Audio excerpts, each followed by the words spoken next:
Okay, question number 6 निकालें जी।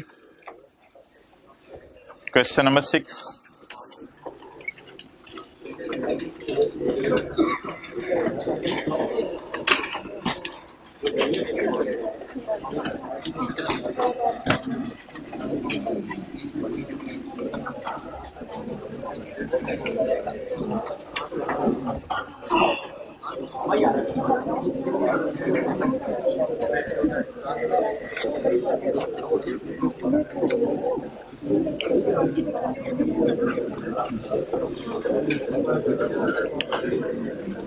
Question number 6 में जी point 2, the cost and other details relating to building included in PP R as follows. PP के अंदर, इधर आ जाओ ना, एंड से बैठना शुरू करो। पीपी के अंदर जो बिल्डिंग्स शामिल हैं उनकी डिटेल उसने ये दे दी। ओपनिंग बैलेंस, अच्छा भाई ये एक बात याद रखिएगा, ओपनिंग बैलेंस का मतलब ये नहीं होता ओपनिंग WDV। कॉस्ट के ओपनिंग बैलेंस को भी ओपनिंग बैलेंस ही कहते हैं। ओपनिंग बैलेंस का मतलब असल में होता है BD, ब्रॉट डाउन। तो कॉस्ट का ओपनिंग बैलेंस भी ओपनिंग बैलेंस होता है, WDV का ओपनिंग बैलेंस भी ओपनिंग बैलेंस होता है। बट द क्वेश्चन इसकी थोड़ी कंफ्यूजन थी, ये कॉस्ट है या WDV। तो सवाल में लिखा हुआ है the cost and other details, यानी पहले कॉस्ट की बात की है इसने, फिर अदर डिटेल की बात की है। The cost and other detail related to building are as follows. अच्छा, अब मोहतरम आपके पास सवाल स्टार्ट करते हुए ना जो इंफॉर्मेशन मिसिंग है वो ये है कि हमारे साल का एंड है 31 दिसंबर 15। तो हमें ना सवाल में चाहिए 31 दिसंबर 15 ईयर एंड है, हमें सवाल में चाहिए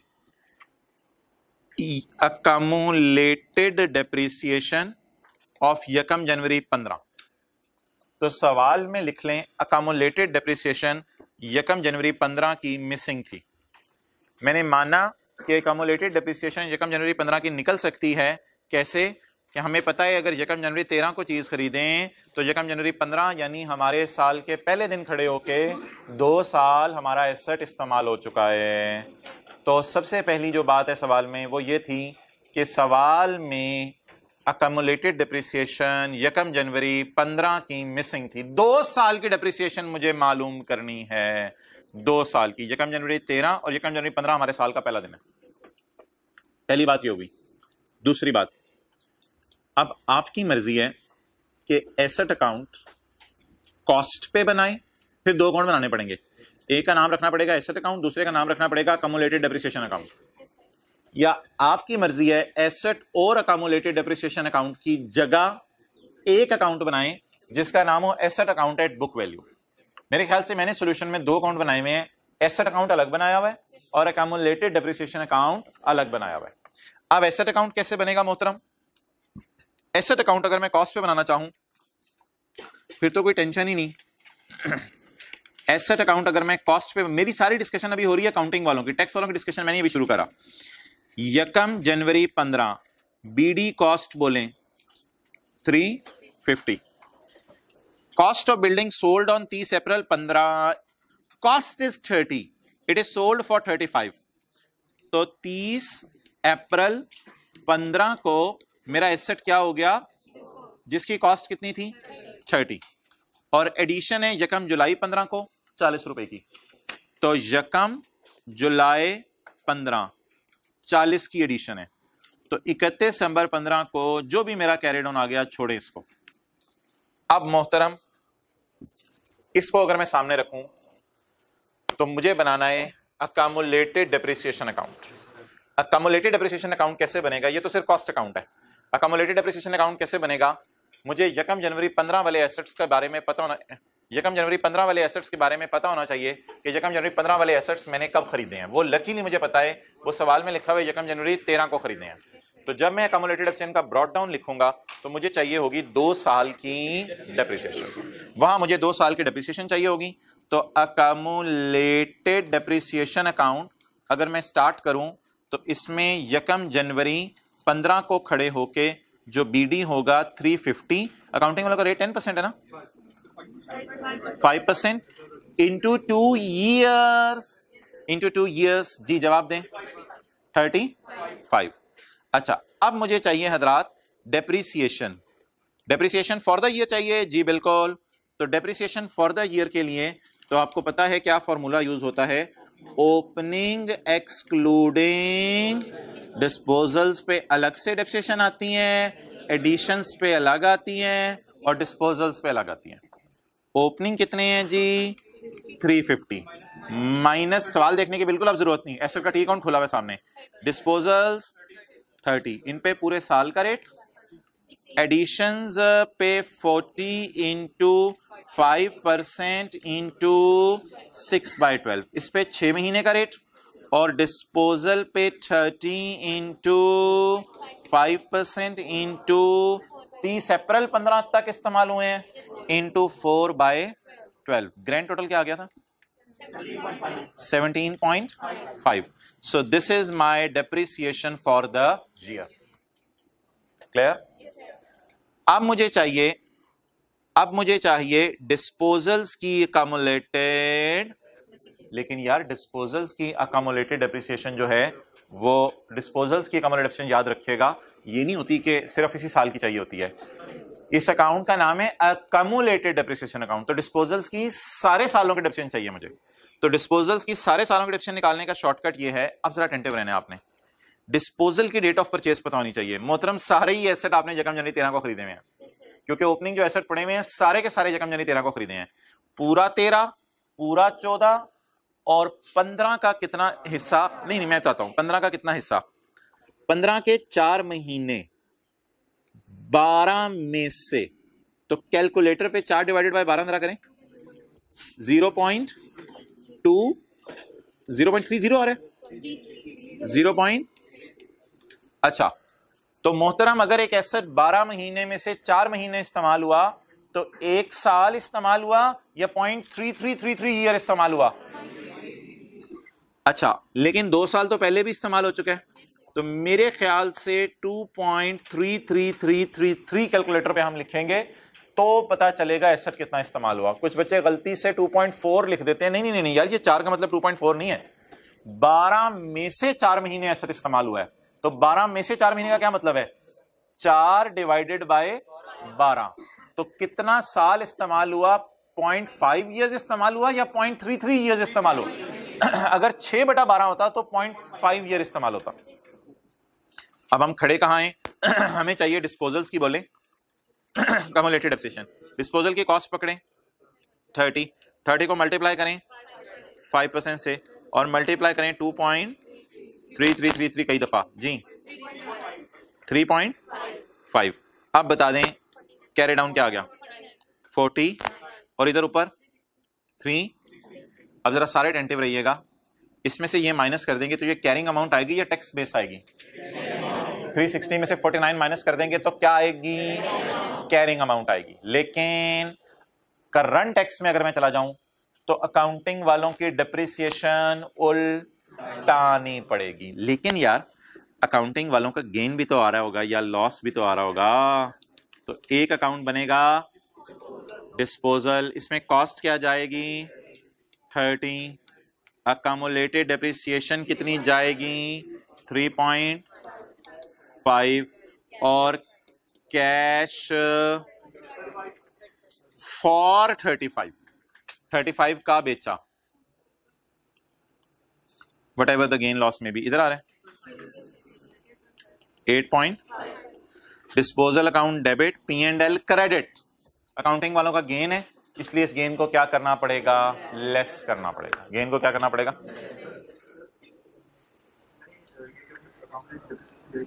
आपने कमर्शियल अकाउंट नहीं बनाया, आपने सिर्फ एसेट अकाउंट बुक वैल्यू पे बना दिया, तो एसेट अकाउंट बुक वैल्यू पे जो आपने बनाया अगर उसका जवाब आ रहा है 360 माइनस 49 तो बिल्कुल सही बने आपका अकाउंट, कोई हरज नहीं है और कोई मार्क्स नहीं कटेंगे इसके।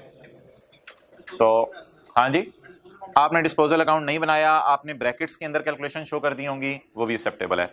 यानी कि आपने सोचा होगा 30 माइनस 3.5, क्या जवाब आया 30 माइनस 3.5 26 पॉइंट, तो आपने कहा 26.5 वाली चीज वर्सेस 35 की बिकी, तो यहां से गेन आ गया। तो आपने डिस्पोजल अकाउंट नहीं बनाया तो कोई हर्ज नहीं, डिस्पोजल अकाउंट बनाने के तो मार्क्स नहीं है। लेकिन यार ये सारी बात जरा फैल जाएगी जब हम बात करेंगे टैक्स वालों की। जब हम टैक्स वालों की बात करेंगे तो things will not be so easy कि हम 2 सालों की डेप्रिसिएशन ऐसे निकाल लें।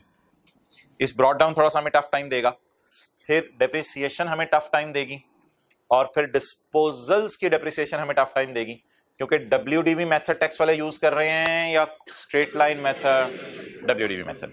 लेकिन मोहतरम मेरा यह मशवरा है कि टैक्स वालों के लिए कॉस्ट अकाउंट दोबारा बनाने की जरूरत नहीं है। कॉस्ट अकाउंट ये चल जाएगा, ये अकाउंटिंग वालों के लिए भी चल जाएगा और टैक्स वालों के लिए भी चल जाएगा। क्लियर? अब मैं थोड़ा सा आपको कैलकुलेशंस बस शो करने लगा हूं टैक्स वालों की। जहन में क्या रखें आप? जहन में सिर्फ एक चीज रखें, अकाउंटिंग वालों का कॉस्ट अकाउंट वही टैक्स वालों का कॉस्ट अकाउंट भी होगा, उसमें कोई मसला नहीं होगा। ओके, सबसे पहली जो चीज मुझे चाहिए वो हजरात चाहिए ब्रॉड डाउन। क्या चाहिए? Brought down. किनका? टैक्स वालों का। अकम्युलेटेड डेप्रिसिएशन चाहिए मुझे breakdown. So if I come to answer 6 then I will get ये बिल्डिंग का कम्युलेशन अकाउंट है टैक्स वालों का, लेकिन इसकी फिगर्स मुझे चाहिए, इसकी फिगर्स मुझे चाहिए, चार वही फिगर्स चाहिए। सबसे पहले मैं क्या करूं? सबसे पहले मुझे चाहिए ब्रॉड डाउन जो कि टैक्स वालों का है अकम्युलेटेड डेप्रिसिएशन। वो मुझे कैसे मिलेगा जी हजरात? सिर्फ अब इस अकाउंट को नहीं देखना, बताएं जी अकाउंटिंग वालों की कॉस्ट ओपनिंग 350, तो टैक्स वालों की भी यही कॉस्ट होगी 350, लेकिन ये किस दिन से किस दिन तक की डेप्रिसिएशन निकालनी है? इस पे 2 साल की डेप्रिसिएशन निकालनी है। तो 350 को मैंने पकड़ा, ये टैक्स वालों के लिए अब मैं कह रहा हूं, और मैनुअली पहले साल डेप्रिशिएट किया और मैनुअली दूसरे साल डेप्रिशिएट किया। कैसे? 350 इंटू 10%, फिर बीवी आई 315, फिर उसको फिर मल्टीप्लाई किया 10% से, तो इट इज WDV 283.5। लेकिन मुझे 2 सालों की डेप्रिसिएशन चाहिए, मुझे WDV नहीं चाहिए। तो 2 सालों की डेप्रिसिएशन क्या आ गई? 66.5, 35 से 31.5 is 66. It is my BD accumulated depreciation of BD cost. What is BD cost? 350. What is BD accumulated depreciation? So my guys, this is 66.5. ये 66.5 क्या आ गई बोले? Opening accumulated depreciation। As per थोड़ी सी मेहनत करनी पड़ी, अकाउंटिंग वालों की निकालते हुए मेहनत नहीं करनी पड़ी थी, क्योंकि मेथड कौन सा था? Straight line. अब डेप्रिसिएशन निकालने में ना आपने जरा अटेंटिव रहना। डेप्रिसिएशन में इसी पेज पे निकाल रहा हूं, पेज 366 पे। डेप्रिसिएशन कैसे निकलेगी हजरात? डेप्रिसिएशन निकलेगी मोहतरम opening WDV of all assets minus opening WDV of और एडिशंस की, और लेकिन इसके लिए अगर एक मैं वर्किंग कर लूं ना, पहले डिस्पोजल्स की WDVs निकाल लूं और डिप्रिसिएशन इस साल की निकाल लूं, तो वो हेल्प आउट हो जाएंगी चीजें। तो अब मोहतरम डिस्पोजल की कॉस्ट बताएं। 30 2013 में पूरा इस्तेमाल हुआ, 14 में पूरा इस्तेमाल हुआ और 15 में 4 महीने। अब इतनी आसान नहीं है कैलकुलेशन। मैं कैसे कैलकुलेशन करूंगा? थोड़ी सी लेंथी। 30 को पकड़ूंगा, 2013 की डेप्रिसिएशन निकालूंगा, 14 की निकालूंगा और 15 की 4 महीने की निकालूंगा। क्लियर? और ये मेरी आ जाएगी कॉस्ट 30 की, और ये मेरी आ जाएगी WDV। कॉस्ट में से WDV माइनस करूंगा तो 2 साल 4 महीने की अकामुलेटेड। अच्छा यार, इसमें से ना जो फिगर्स उठती हैं वो जरा आपने देखना है। एक मिनट यार, इधर देखो भाई, बातें ना करो। इसमें से ना 3 फिगर्स उठती हैं। ये डेप्रिसिएशन फॉर द ईयर में चली जाती है, क्योंकि ये डिस्पोजल की साल की 4 महीने की डेप्रिसिएशन है। ये अकामुलेटेड डेप्रिसिएशन अकाउंट में सारे सालों की डेप्रिसिएशन चली जाती है, क्योंकि डिस्पोजल होनी है ना। ये अकाउंट अकाउंट में सारे सालों की डेप्रिसिएशन चली जाती है। एक बड़ी क्रिटिकल फिगर है जो बच्चे FR1 में भूल जाते थे, वो है 24.3। असल में ना इन 3 फिगर्स को आपने टिक करना है। ये 3 फिगर्स यूज होती हैं। 24.3 कहां जाती है ये जरा सोच के बताएं। 24.3 कहां जाती है? ये बिके हुए एसेट्स की ओपनिंग WDV होती है। बिके हुए एसेट्स की कुछ टीचर्स ने शॉर्टकट्स भी इन कैलकुलेशंस के सिखाए हुए हैं, लेकिन मैं शॉर्टकट्स की तरफ इस वक्त नहीं जा रहा। तो ये बिके हुए एसेट्स की ओपनिंग WDV होती है। ये डेप्रिसिएशन की कैलकुलेशन में जाती है। ये क्या है? डिस्पोजल की डेप्रिसिएशन इस साल की 4 महीने की। ये क्या है? आज तक के सारे सालों की डेप्रिसिएशन। ये डिस्पोजल अकाउंट में जाएगी और अकाउंट में भी जाएगी। और ये क्या है? Opening WDV of disposals. ये कहां जाएगी? ये सारे एसेट्स की ओपनिंग WDV में से माइनस होगी जब क्या निकाल रहे होंगे। तो 24 सारी 3 को पकड़ते हैं। सारे एसेट्स की ओपनिंग WDV तो पता कैसे निकलेगी? सारे एसेट्स की ओपनिंग WDV, सारे एसेट्स की opening cost 350 minus 66.5, opening cost वो वाली 350 और ओपनिंग अकामुलेटेड, जब उस कॉस्ट में से ये वाली ओपनिंग अकामुलेशन माइनस करेंगे तो ये ओपनिंग WDV आ जाएगी सारे एसेट्स की। ये ओपनिंग WDV आ गई हमारे, इसमें से माइनस क्या करनी है, वो जो 224.3 अभी आपको दिखाया था वो माइनस किया। ये एडिशन की डेप्रिसिएशन आ गई, एडिशन की डेप्रिसिएशन सॉरी ये 2 ये आप खुद निकाल लेंगे, आसान है। ये कौन सी डेप्रिसिएशन है, 0.810 डिस्पोजल्स वाली डेप्रिसिएशन। ये डेप्रिसिएशन फॉर द ईयर आ गई, ये इधर चलेगी, क्लियर। और आखिर में डिस्पोजल्स की डेप्रिसिएशन सारे सालों की 6.5। तो मैंने मैनुअली आपको स्ट्रेट लाइन करके दिखाया और स्क्रीन पे आपको WDV मेथड दिखा दिया है। पता नहीं 20 मिनट हमने FR1 में जाया किए हैं। तो ये बड़ा अच्छा सवाल है जो FR1 की स्ट्रेट लाइन मेथड से और WDV मेथड से, दोनों मेथड से पूरी रिवीजन करवा देता है। ओके,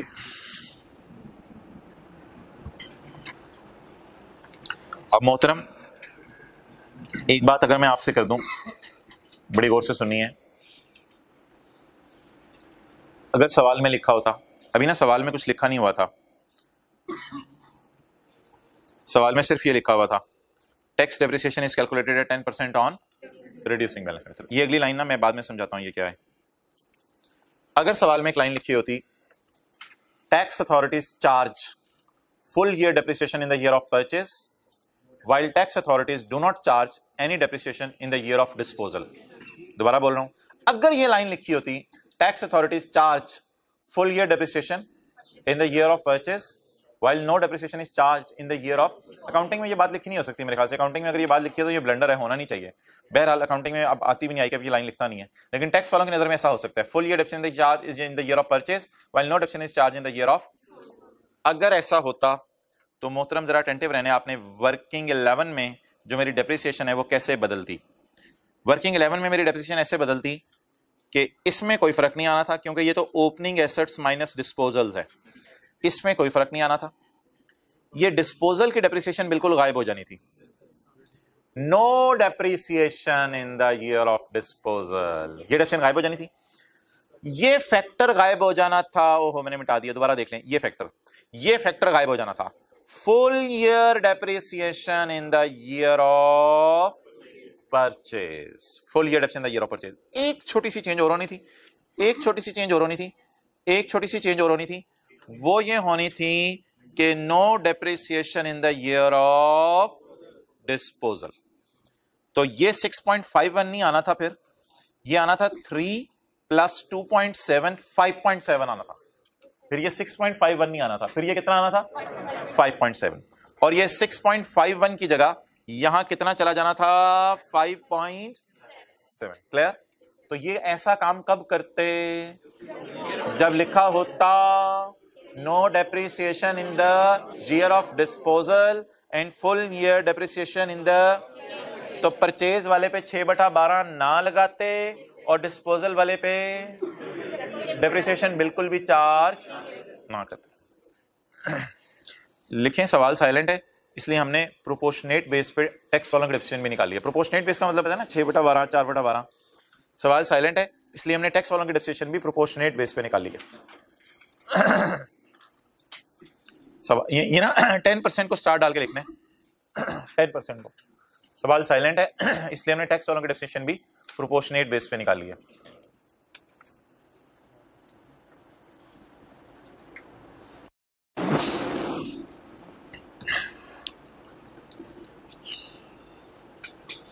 अच्छा यार ये अजीब सी बात है कि बिजनेस में बिल्डिंग तो नहीं होती, बिजनेस में तो प्लांट भी होता है, मशीन्स भी होती हैं, कंप्यूटर्स भी होते हैं, बिजनेस में बाकी चीजें भी होती हैं।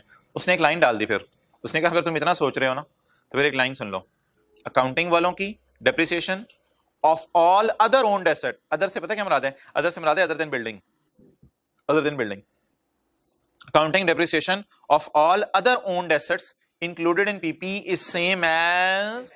वैसे तो पीपी की फिगर हमें गिवन ही नहीं कहीं कि पीपी में कोई चीज पड़ी भी है, लेकिन कहते हैं मेरे जो पीपी ऑर्गेनाइजेशन का है ना, जो भी पीपी है उस पीपी में बिल्डिंग के अलावा बाकी एसेट की काउंटिंग और टैक्सेशन सेम है, तो उनकी टेंशन लेने की कहते हैं आपको जरूरत नहीं है, क्योंकि ऊपर इसने पता क्या लिखा था the cost and other details of buildings included in PP. ऊपर भी लाइन इसने लिखी हुई है। सिर्फ बिल्डिंग्स में अकाउंटिंग और टैक्स वालों के रेट में फर्क है, शायद कंप्यूटर्स में अकाउंटिंग और टैक्स वालों का रेट सेम हो, इस वजह से कहता है वो फड्डा है ही नहीं मेरा फड्डा सिर्फ किसके साथ है। बहरहाल कितने लोग कहते हैं ये लाइन तो हमने नजर नहीं मारी थी, बस ठीक है हो गया था सवाल। तो इस लाइन का समझ आनी चाहिए थी, मतलब समझ आना चाहिए था। ओके, एक काम हम कल कर रहे थे, वो काम जरा आज भी आप मुझे करवा दें। करंट टैक्स की वर्किंग में जाके ना शॉर्टकट हम लगा रहे थे और शॉर्टकट को लगा के चेक कर रहे थे। अच्छा, इस सवाल में ना ये जो पास पेपर का क्वेश्चन 6 था, इसमें बड़ी मेहनत से हमने बड़ी मेहनत से बैलेंसिंग निकाला है 2.92। कैसे मेहनत से बैलेंसिंग निकाला है? हमने मेहनत करके पहले कैरी डाउन निकाला होगा और जीटीई क्या आया होगा। लेकिन आज ट्राई करते हैं करंट टैक्स की वर्किंग से निकालने की, करंट टैक्स की वर्किंग से।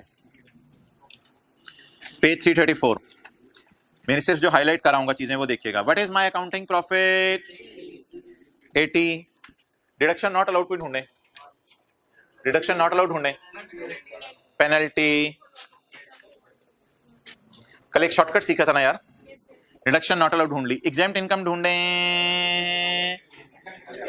कैपिटल गेन अगले सफे पे, कैपिटल गेन। और टैक्सेबल प्रॉफिट बताएं 85.11, 11 नहीं बोलते 8 पॉइंट के बाद, 85.11। अच्छा जी, अब दो के नजर कम आ रहा होगा, लेकिन मेरा मकसद अचीव हो जाएगा। इस 80 को कहते हैं अनएडजस्टेड प्रॉफिट, जो पिछले सफे पे है। इसके साथ आपने दो बिलियां एडजस्ट करनी है जो हमेशा हर जगह फटा डालती हैं, वो है परमानेंट डिफरेंसेस, एक 1 का और एक 5। इस अनएडजस्टेड अकाउंटिंग प्रॉफिट में दो करेंगे एडजस्टमेंट्स तो आ जाएगा एडजस्टेड प्रॉफिट। इसे कंपेयर करेंगे टैक्सेबल प्रॉफिट से, फिर उसके बाद सोचेंगे कितने सवाल होमवर्क में मिले थे और कितने सवाल जो है वो करके आए। उस बुनियाद पे डिसीजन लेंगे कि डेफर्ड टैक्स के टी अकाउंट में रिकॉर्डिंग वाली साइड पे चीज जानी है या रिवर्सल वाली चीज। तो जरा रिवाइज कर लेते हैं कल वाली बातें। अच्छा, एक मैं डेफर्ड टैक्स का अकाउंट खोल देता हूं जरा। यार मुझे नहीं पता ये लायबिलिटी अकाउंट है या एसेट अकाउंट है, इसकी टेंशन ना लिया करें। अम्मी इससे फर्क नहीं पड़ता ये लायबिलिटी है या एसेट है, इस तरह कहा करें घर में बार बार, इससे फर्क नहीं पड़ता। अगर डेफर्ड टैक्स रिकॉर्डिंग हुई एक्सपेंस की तो ये वाली साइड कल हमने चुनी थी, और अगर डेफर्ड टैक्स रिवर्सल हुई, उल्टी हुई, तो ये वाली साइड हमने चुनी थी। आपके लिए मैं बोल देता हूं, तो ये वाली साइड हमने चुनी थी। क्लियर? अब कल हमने पढ़ा था नया पैटर्न, एडजस्टेड बोले अकाउंटिंग प्रॉफिट। किससे कंपेयर करें? याद रखिएगा ये फॉर द ईयर्स फिगर है, इसीलिए ये जीटीई फॉर द ईयर दे रही हैं।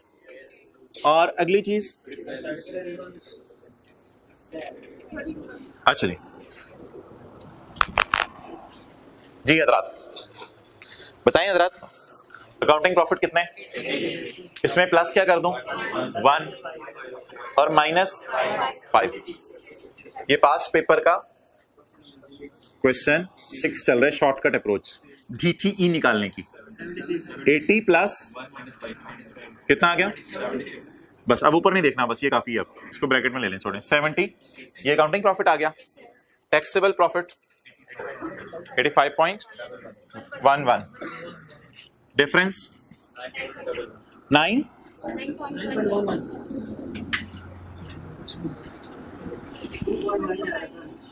2.92। क्लियर? अब मोहतरम, या लाइबिलिटी बनानी है या एसेट बनाना है। अब लाइबिलिटी बनानी है या एसेट बनाना है, इससे फर्क नहीं पड़ता इस अकाउंट की नेचर क्या है। फिलहाल लाइबिलिटी या एसेट बनाने पे जो डिस्कशन है वो कर लेते हैं ताकि रट्टा ना मारना पड़े, यहां पे मुझे बात याद रहे। कितने सवाल होमवर्क में मिले? मैंने कितने कर लिए? 85। लाइबल फील करके सोऊंगा या एंटाइटल्ड फील करूं? अगर मैं एंटाइटल्ड फील करके सोऊंगा तो एसेट बुक करूं या लाइबिलिटी बुक करूं? अगर एसेट बुक करूं तो एसेट डेबिट और एक्सपेंस क्रेडिट। लेकिन ये करने के बाद एक मेरी सजेशन है, आज स्लैश लाइबिलिटी डाल दिया करें। पता नहीं ये अकाउंट लाइबिलिटी का बन रहा है एसेट का बन रहा है, इस वजह से जरा कह रहा हूं एहतियातन स्लैश लाइबिलिटी डाल दिया करें। बुक एसेट ही करना है आपने, तो क्योंकि इस अकाउंट की डोल नेचर है, एसेट लाइबिलिटी इकट्ठा अकाउंट चल रहा होता है। ये वाला अकाउंट डेबिट टीई क्रेडिट, ये वाला अकाउंट डेबिट टीई क्रेडिट। कितने से? तो मोहतरम इस साइड पे आएगा अकाउंट की, इस साइड में नहीं आएगा, ये रिवर्सल वाली साइड है। चलें नोट कर लें। इसी सवाल पे ना कहीं सी पेज पे नोट कर लिया करें शॉर्टकट वगैरह सोल्यूशन में जाके या क्वेश्चन में। रजिस्टर पे क्या करते हैं नोट, शॉर्टकट तरीका GTE निकालने का।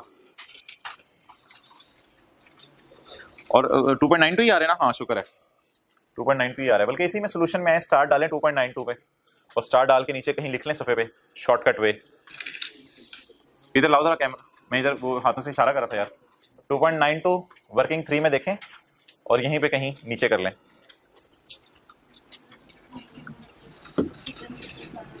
खैर थोड़ा बता सकते, कोई हर्ज नहीं।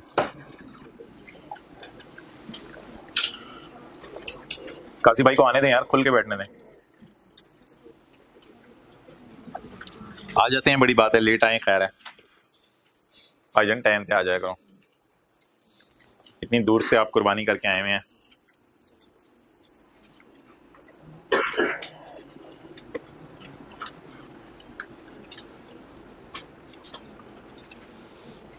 ओके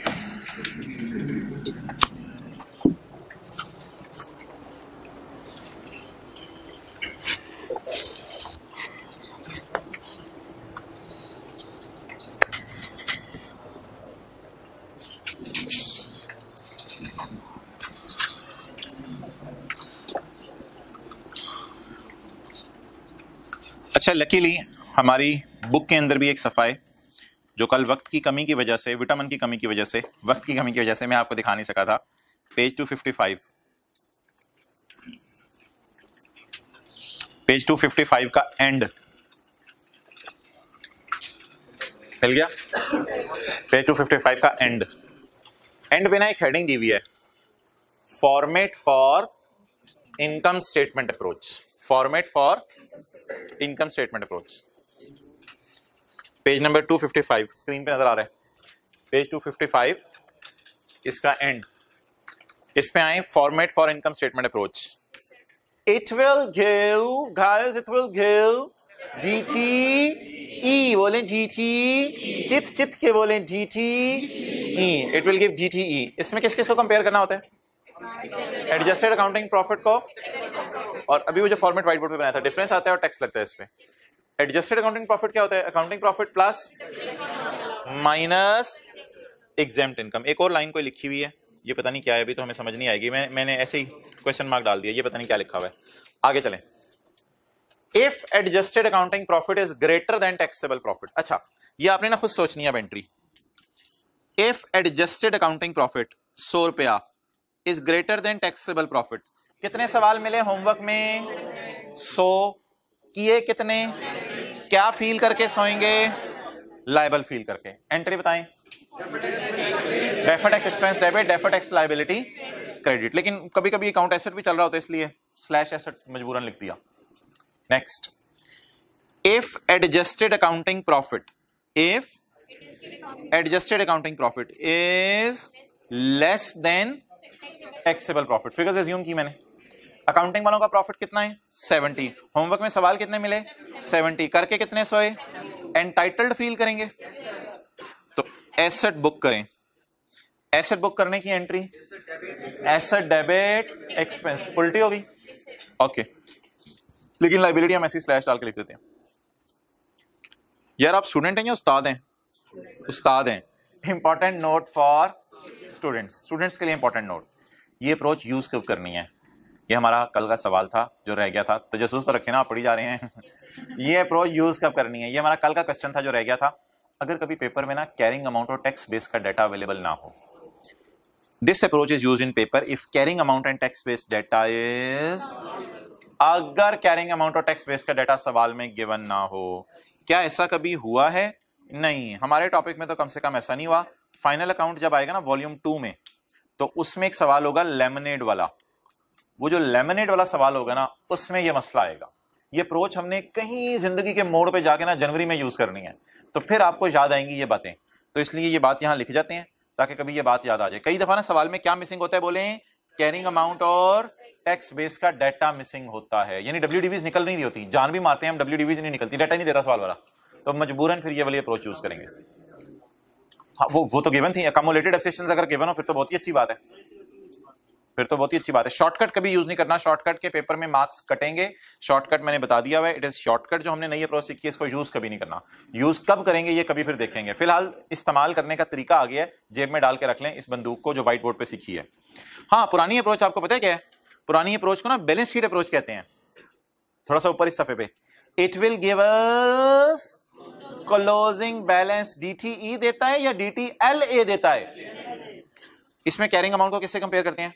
कैरिंग अमाउंट को टैक्स बेस से, और डिफरेंस आता है और टैक्स आता है। और फिर अगर ग्रेटर आ जाए तो ये 4 रूल्स हैं जो लगते हैं, वही 4 रूल मशहूर जमाना, वो जो हमने पढ़े में एक दफा। ऊपर भी आ जाएं, ऊपर भी आ जाएं। डेफर टैक्स निकालने की कितनी अप्रोचेज हैं? एक लॉन्ग कट और एक लॉन्ग कट। कौन सी अप्रोच है? और शॉर्टकट। बैलेंस शीट अप्रोच में किसको कंपेयर करते हैं? कैरिंग अमाउंट को टैक्स बेस से। और इसमें किसको कंपेयर करते हैं? अकाउंटिंग प्रॉफिट को। ये अप्रोच हमें क्या देती है? DTE देती है। ये अप्रोच हमें क्या देती है? DTE for the year. Okay, अच्छा मोहतरम, हम तो कहीं और थे और कहां के कहां निकल गए, वहां वापस आ जाएं। बड़ा आला सवाल चला था पेज 748 पे, और हमने कहा था जो रेट चेंज की रिवीजन करनी है, पेज 748 पे वापस आ जाएं। रेट चेंज की रिवीजन, एक एडजस्टमेंट मुझे पता है पास पेपर के क्वेश्चन 6 में रह गई है हमारी, वो आपको छुड़वाई भी है। नहीं, वो थोड़ी सी डिफरेंट है बिल्कुल। डस्टर की तरह एक एडजस्टमेंट रह गई भी है, एंटरटेनमेंट और इस किस्म की कोई, तो वो पास पेपर क्वेश्चन 6 में हम करेंगे किसी दिन। अच्छा जी हजरात, कल इधर मैंने 2 उर्दू के फिक्रे लिखे थे। ओपनिंग लायबिलिटी है, लायबिलिटी 2% से बढ़ा दो। उसकी थोड़ी ना रिवीजन करनी पड़ेगी आज, क्योंकि वो इतनी बात आसान थी लेकिन भूल जाएगी अगर रिवीजन ना की। तो उसी पेज पे हम रहते हैं। कल ये सवाल हमने तफसील से किया था क्लास में, उसी पेज के ऊपर। आज आपको होमवर्क के पास क्वेश्चन 5-6 के ऊपर वाला 5 बड़ा जबरदस्त सवाल है। 3-4 चीजें जो आपने आज तक क्लास में पढ़ी हैं सारी इकट्ठी उसके अंदर टेस्ट होंगी। पास paper question 5।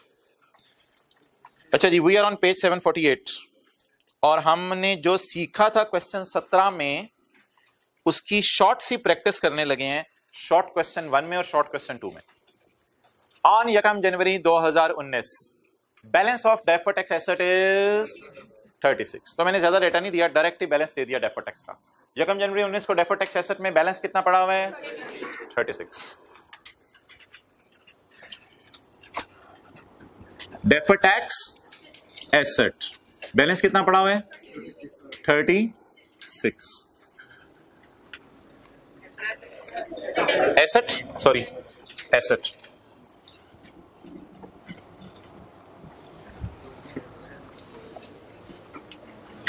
And on 31/12/19 closing balance in deferred tax liabilities ₹21।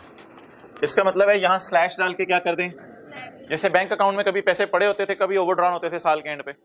Bank account में भी ऐसा होता था, बैंक अकाउंट में पैसे पड़े होते थे 100 रुपए और साल के एंड पे ओवरड्रॉन होते थे 20 रुपए। बैंक अकाउंट में इंट्रो की क्लास में होता था ऐसा। तो डेफर्ड टैक्स का ओपनिंग बैलेंस कौन सा है जी? एसेट, और closing balance liability. 31/12/19 carry down 21। एक चीज सोच के बताइएगा, ये वाली फिगर कब निकाली होगी और ये वाली फिगर कब निकाली होगी? ये 31/12/19 पे खड़े होकर निकाली होगी, और ये 31/12/18 पे खड़े होकर 31/12/18 का रेट लगा के निकाली होगी। Is it so? बस ये बात करनी थी थोड़ी सी। ये 31/12/19 पे खड़े होकर निकाली होगी, ये कैलकुलेशन हुई होगी, carrying amount tax base difference 31/12/19 के नाम से रेट लग के ये फिगर आ गई होगी। और जो 31/12/18 का रेट मुझे 31/12/18 को पता होगा, उसको सामने रख के 36 निकाला होगा। कल ये सारी बहस हुई थी। आप बताएं जी, 18 में रेट क्या था, 19 में रेट क्या है? 35। रिक्वायरमेंट छोड़ें। 18 में रेट क्या था और 19 में रेट क्या है?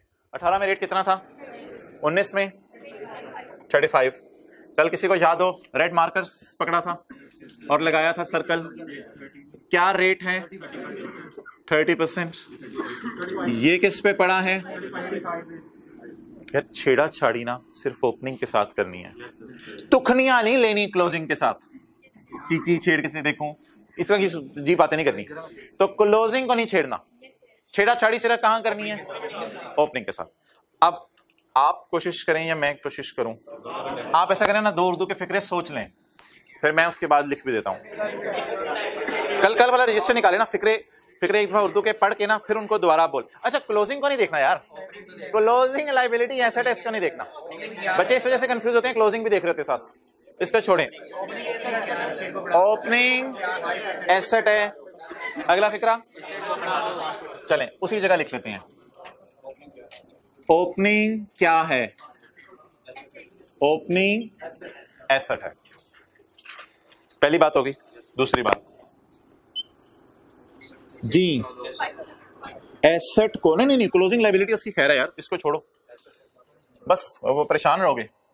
एसेट को 5% से, बस ओपनिंग को ही छेड़ना है हमने, क्लोजिंग नहीं देखना लायबिलिटी, कंफ्यूज होंगे। एसेट को 5% से बढ़ा दो। यार बताएं, एसेट को बढ़ाने के लिए इंट्रो के टीचर ने कौन सी साइड बताई हुई है? Debit side. एसेट को बढ़ाने के लिए कौन सी साइड बताई हुई है? इस सारी बात का कंक्लूजन ये निकला है कि हमने वो जो एडजस्टमेंट कल डाली थी, आज किस साइड पर डालें अकाउंट की? डेबिट साइड पे। बस ओपनिंग को 30 से उठा के 35 पे लाना है। अब ओपनिंग को अगर मैं 30 से 35 पे लाना चाह रहा हूं तो 5% बढ़ाऊं या 35% बढ़ा दूं? ओपनिंग को 30% से अगर 35% पे लाना है तो 35% बढ़ाऊं या सिर्फ 5%? सिर्फ 5% बढ़ाना पड़ेगा। और लिखना भाई इधर वही है ब्लू मार्कर से, GTE। क्या लिखना है? GTE। जी पकड़ें, 36 को डिवाइड करें 30 से, 30% असल में, और मल्टीप्लाई करें 5 से 6। अब अकाउंट मेरे ख्याल से आज टैली ना उल्टी इधर हो रहा है, उल्टी साइड नहीं, साइड तो इधर सीधी वाली है, लेकिन इन फिगर्स के ऑपोजिट साइड पे आ रहा है। तो अकाउंट टैली करें, इधर फिगर आएगी बैलेंसिंग जी 63। तो ये एक मेथोडोलॉजी है थोड़ी जो समझने की जरूरत है, इसकी थोड़ी रिवीजन अभी और भी करेंगे जी। ये क्यों इसलिए करते हैं कि पिछले साल हमने समझा था कि जिस वक्त डेफर्ड टैक्स एसेट, असल में ना IAS 12 में एक बात याद रखिएगा, विद द टाइम चीजें रियलाइज होती हैं। रियलाइज का क्या मतलब है? हमारे और टैक्स वालों में फर्क आहिस्ता आहिस्ता खत्म होता रहता है। हम समझ रहे थे फर्क जब खत्म होगा तब रेट होगा 30, लेकिन जब फर्क खत्म होने की बारी आई इस साल तो रेट 30 से पहुंच के किस पे चला गया, तो फिर ओपनिंग जो रेट हमने सोचा हुआ था उसे रिवाइज करेंगे। ये मकसद है इस कैलकुलेशन। क्या रेट कम भी हो सकता है? कल कम हुआ था, ज्यादा हुआ था? कल ज्यादा हुआ था। अगली एडजस्टमेंट में देख लेते हैं, रेट हो सकता है कम भी हो। क्या चीज? रेट 0 हो गया नेक्स्ट ईयर में? कौन आया वजीर आजम? हाँ सही बात कर रहे हो। अगर रेट 0 हो गया तो कोई मसला नहीं मोहतरम, यहाँ 30% लिखें, यहाँ 0% लिखें, ये फिगर ऑब्वियसली 0 होगी, और एसेट को 30% से कम कर दो तो वही हो जाएगा। अच्छा जी, सवाल की रिक्वायरमेंट पढ़ें, क्योंकि मैं आपको बताऊंगा इस एडजस्टमेंट के असरात कहां हैं। इस एडजस्टमेंट के असरात एक तो टी अकाउंट में टफ टाइम देते हैं, दूसरा इस एडजस्टमेंट के नोट में होते हैं। अब आपने मेरे साथ नोट बनाना है, नोट बनाएंगे हम। एक टी अकाउंट हमने बना लिया, एक नोट बनाना है, बाकी कोई जगह मसला नहीं होता। एक और जगह टफ टाइम होता है, लेकिन वो शायद आप मुझे वैसे ही करवा दें। 2 एंट्रीज होती हैं, एक तो सीटी की एंट्री है, वो छोड़ें, DTA या DTL डेबिट और DT क्रेडिट, कितने से? 6 रुपए से, और DTA या DTL क्रेडिट और DT डेबिट। एंट्रीज मैंने आपको बताया था 2 अलग अलग किया करें। ओके चलें जी शुरू करते हैं। नोट, अच्छा नोट ना रिकंसाइल नहीं करेगा क्योंकि सारा डाटा अवेलेबल नहीं है, इसलिए आज मैं पहली दफा नोट के भी एक्सट्रैक्ट्स बना रहा हूं, क्योंकि सीटी की इंफॉर्मेशन गिवन नहीं है। हम सिर्फ इस कॉन्सेप्ट को रिवाइज करने के लिए नोट बना रहे हैं जी। 7.1 बोलें, tax expense, current tax expense, it is not given in question, cross लगा दिया मैंने। GTE, हाँ थोड़ी सी हिम्मत करें और DTE निकालें। एक काम मैं कर रहा हूं जो पेपर में करने की इजाजत नहीं है, लेकिन मुझे कर लेने दें। ना गलत बोला तूने, मुझे कर लेने दें भाई, ये कटेंगे आपस में, मोहतरम जमा नहीं हो सकते, प्लीज ट्राई टू अंडरस्टैंड।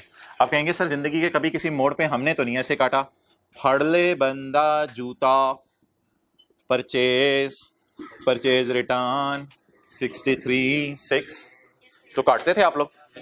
आप कहते थे परचेज कितनी है? 63, परचेज रिटर्न कितनी है?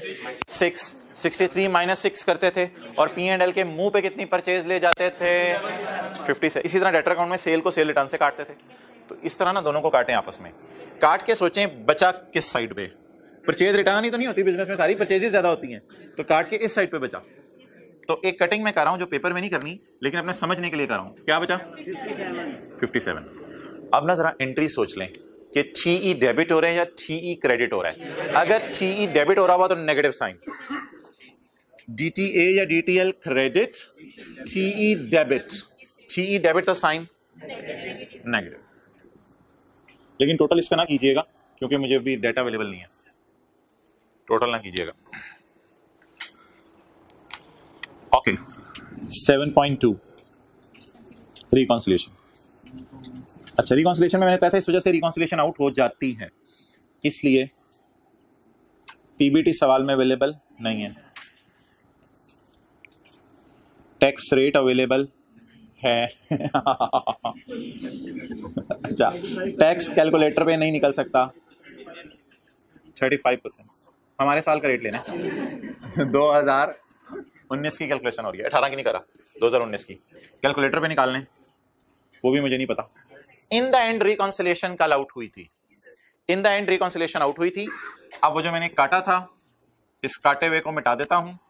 रिकॉन्सिलिएशन किसी को याद हो 63 से उठी थी या 6 से? रेट डिफरेंस की वजह से रिकॉन्सिलिएशन आउट हुई थी।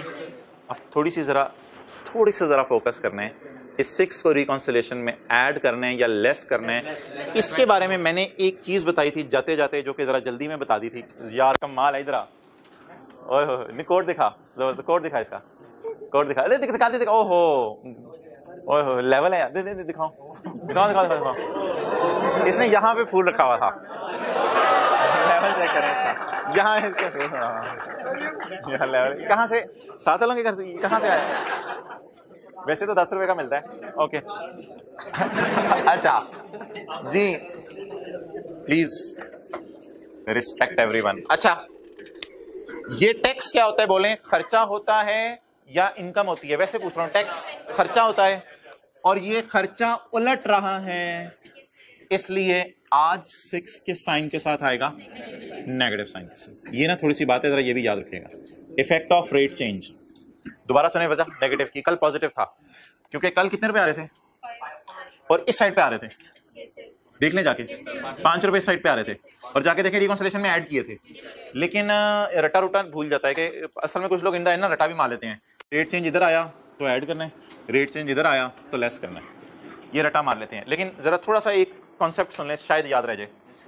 टैक्स क्या होता है? टैक्स खर्चा, ये वाली साइड खर्चों के लिए, खर्चे उल्टाने के लिए, तो खर्चा उल्टाना नेगेटिव साइन के साथ। इन द एंड रिकॉन्सिलिएशन आपकी मैच कर जाएगी।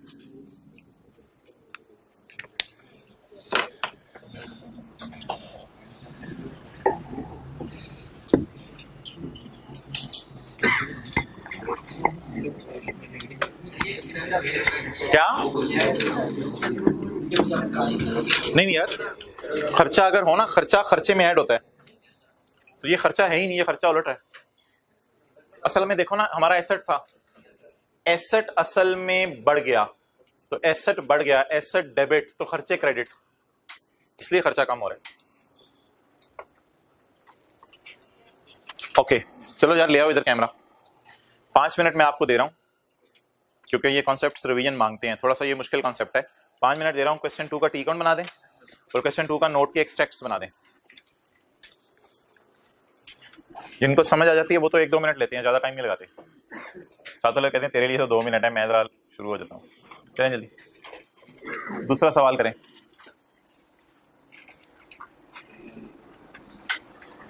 हिम्मत करें, टी काउंट खोलें, साथ साथ ना जल्दी करें। सवाल को ऐसे पढ़ने लग जाते हैं जैसे ऐसे है, साथ साथ उतारते जाएं फिगर्स। हाँ बिल्कुल, पेपर में रीडिंग टाइम होगा, मुझे पता है, हमारे जमाने में नहीं होता था, अब सी आसान हो गया, मुझे पता है सब। चलिए जाने दे, वो हर कोई यही कहता है आपके जमाने में।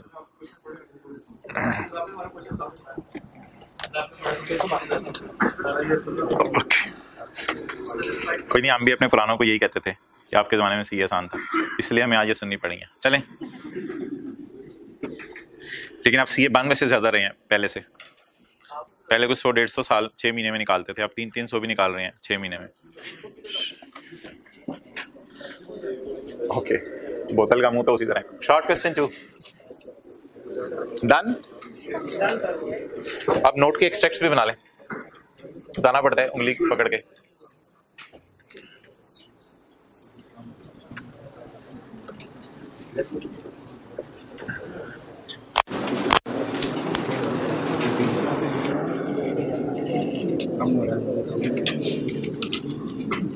आसान चीज है लेकिन थोड़ा सा ना फोकस जरूर करना पड़ेगा।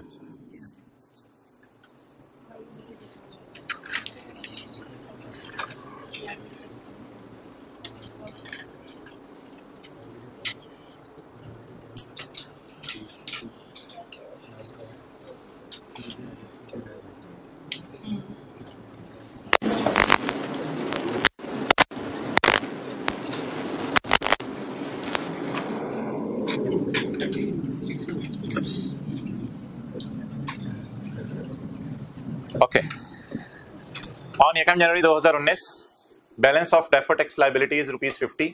ये ओपनिंग हो गया, लायबिलिटी हो गया। And 31/12/19 closing balance of deferred tax liability, closing भी लायबिलिटी है, इज ₹200।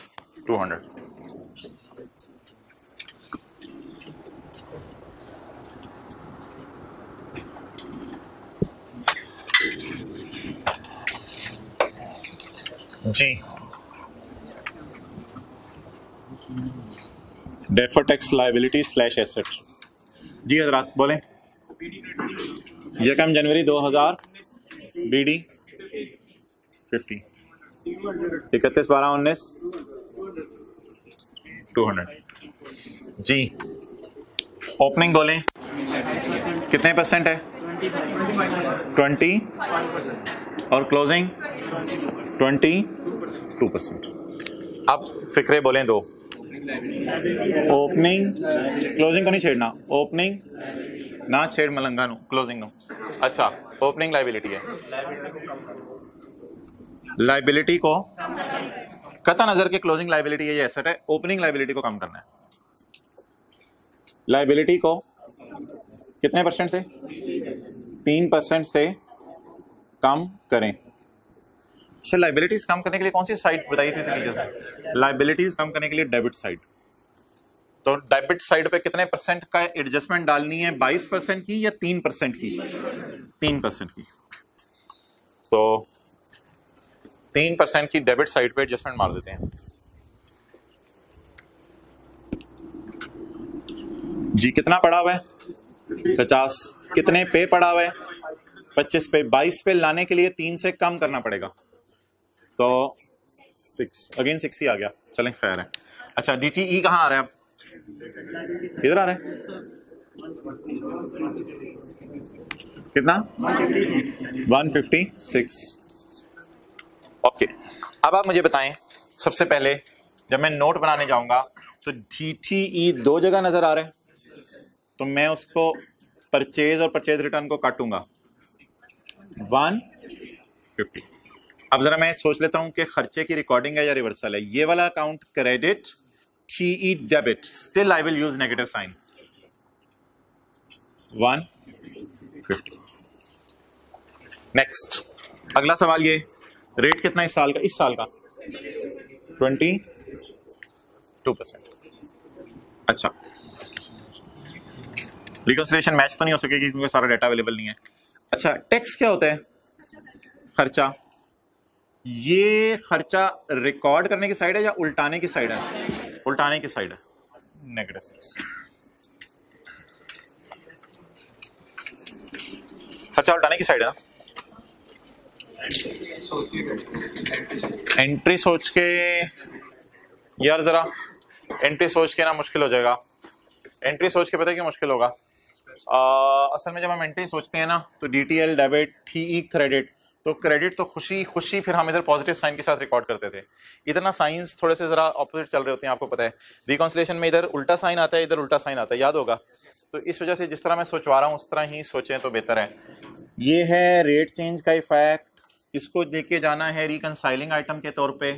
तो जब रेट चेंज के इफेक्ट को रिकंसाइलिंग आइटम के तौर पे लेके जाना हो तो रट्टा ये है, रिकॉर्डिंग वाली साइड ऐड होगी, रिवर्सल वाली साइड लेस होगी।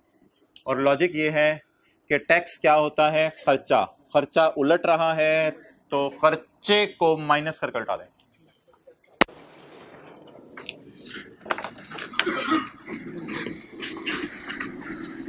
अच्छा भाई, एक्रूवल्स प्री पेमेंट्स आपको भूली होंगी, परसों की थी आपने, तो एक्रूवल्स प्री पेमेंट्स की ही अभी मैं रिवीजन चाहता हूँ। तो एक सवाल रिवीजन का आज बस कर लेते हैं, एक्रूवल प्री पेमेंट्स का, पेज 745 पे question 11।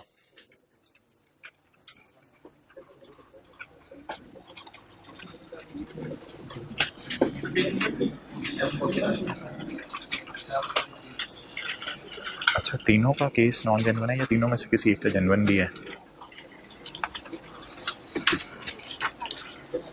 Question 11,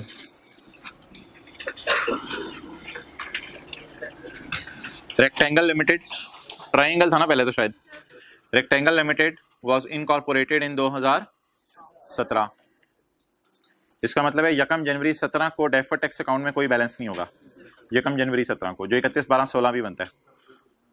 the following information has been gathered for preparing the disclosure relating to taxation for the year ended 31 December 18। अच्छा, सवाल 1 साल के, शो कंपैरेटिव फिगर्स, 2 सालों का सवाल है। डेफर टैक्स एसेट और लाइबिलिटी भी निकालने हैं in respect of each temporary difference as at 31 December 17। इसका मतलब पता है क्या है? वो जो defer tax liability slash asset as on वाली वर्किंग है ना, वो वर्किंग में नहीं होगी, अब वो सवाल की रिक्वायरमेंट बी बनेगी, और सवाल की रिक्वायरमेंट ए क्या है? नोट बनाना। ओके, छोटा सा सवाल है, प्रॉफिट बिफोर टैक्स कितना है जी? 125 और 110। चलें शुरू करें।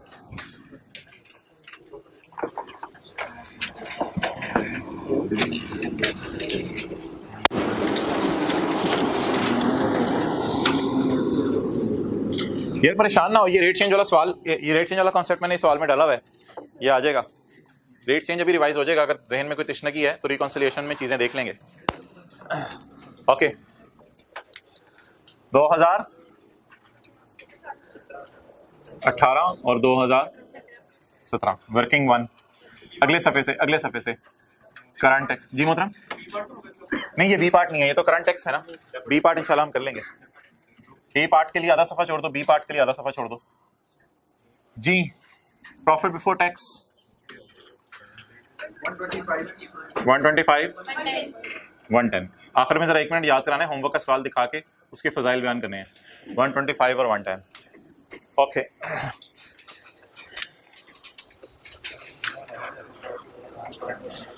ये पहली लाइन पढ़ के बताएं, टैक्स वाले किस दुनिया में ले गए हैं? सोचने तो दिया करे, साथ वाले चिक के रखा होता है काम आपने, उसने भी फीस दी है, तो प्रोसेसिंग सबकी नहीं होती आप जैसी जी। पॉइंट 2 में पहली लाइन पढ़ के बताएं, टैक्स वाले किस दुनिया में ले गए हैं?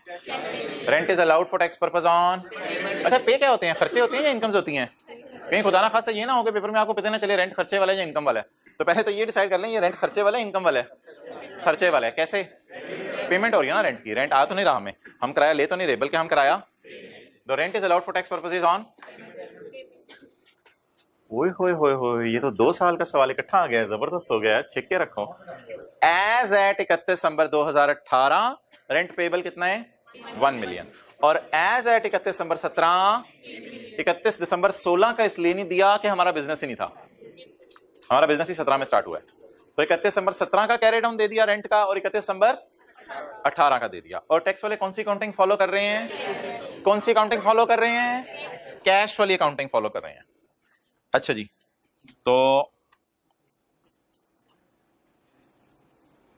Page 742, how to tackle the question, types of adjustments if tax authorities are using, page number 742, page 742, how to tackle the question if tax authorities are using cash basis. Number 1, prepare the T count. ये थोड़ा सा रटा है, इन current tax की working उल्टा दें income और खर्चों को, क्योंकि वो हमारी इनकम खर्चे नहीं मानते, बल्कि वो क्या मानते हैं? पेमेंट या रिसीट। बल्कि अगर हमारे सवाल की मैं बात करूं तो रेंट है जो कि खर्चा है, तो करंट टैक्स की वर्किंग में हम खर्चे को उल्टा देंगे और पेमेंट को रिकॉर्ड कर देंगे। और डेफर टैक्स की वर्किंग में, क्योंकि टैक्स वाले कैश अकाउंटिंग फॉलो कर रहे हैं, तो in defer tax working carrying amount नजर आएगी, लेकिन टैक्स बेस जीरो होगी। और ये सबर वाला सिनेरियो है, थोड़ा चीजें सोच सोच के ध्यान से चलानी पड़ेंगी, क्योंकि हम और अकाउंटिंग वाले अकाउंटिंग और टैक्स वाले दोनों एक्रूवल अकाउंटिंग यूज नहीं कर रहे। अकाउंटिंग वाले हमेशा एक्रूवल यूज करते हैं, और टैक्स वाले रेंट के केस में कौन सी अकाउंटिंग पसंद कर रहे हैं? कैश वाली।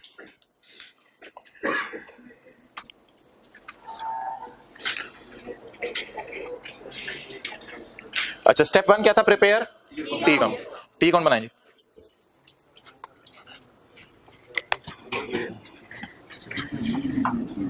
ये रिक्वायरमेंट नंबर बी यहां कर लेंगे ना सॉल्व। डेफर्ड टैक्स लायबिलिटीज आप लोग तो अपने पहले सफे पे कर लेंगे, नोट के लिए जगह छोड़ दीजिएगा। एज ऑन 31/12/17 और deferred tax liability slash asset as on 31/12/18। तो 3-3 4-4 लाइनों में आनी है। कितनी एडजस्टमेंट है सवाल में? एडजस्टमेंट से नहीं इतनी।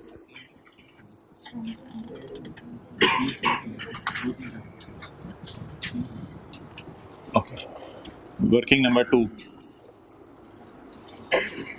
कौन सा अकाउंट नाम क्या रखूं? Rent expense. अच्छा जी, पेबल्स हैं, पेबल्स सोचें, पेबल्स इधर आनी है। अच्छा जी, 31/12/17 कैरी डाउन बोलें, बल्कि क्लोजिंग पेबल बोलें जी 3। 31/12/18 क्लोजिंग पेबल 1। चलें जी, नोट कर लें। कैरी डाउन आगे।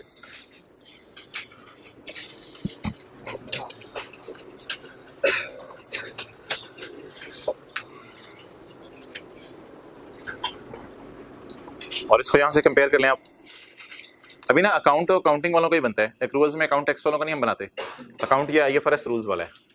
रेंट पेबल तो मैंने आपके समझने के लिए लिखा है, पेपर में तो एक्रूड लिखा होगा। Rent payable at 31/12/18 is 1, at 31/12/17 is 3, at 31/12/18 is 1, at 31/12/17 is 3। हमने ये अकाउंट्स बनाए हैं, लेकिन एक साल का बनाया था परसों की क्लास में। आज हमें 2 सालों का अकाउंट बनाना पड़ा है। इससे पहले कि मैं आगे चलूं, I should decide my breakdowns डाउन्स। मुझे अपने ब्रॉड डाउन्स डिसाइड करने चाहिए। तो यकम जनवरी 17 का इसलिए 0 लिखूंगा कि बिजनेस स्टार्ट नहीं हुआ था, और यकम जनवरी 18 का BD 3 ले लूंगा। अगर बिजनेस स्टार्ट हुआ भी होता तो मैं ये 0 ले लेता, क्योंकि सवाल ने इन्फॉर्मेशन नहीं दी थी।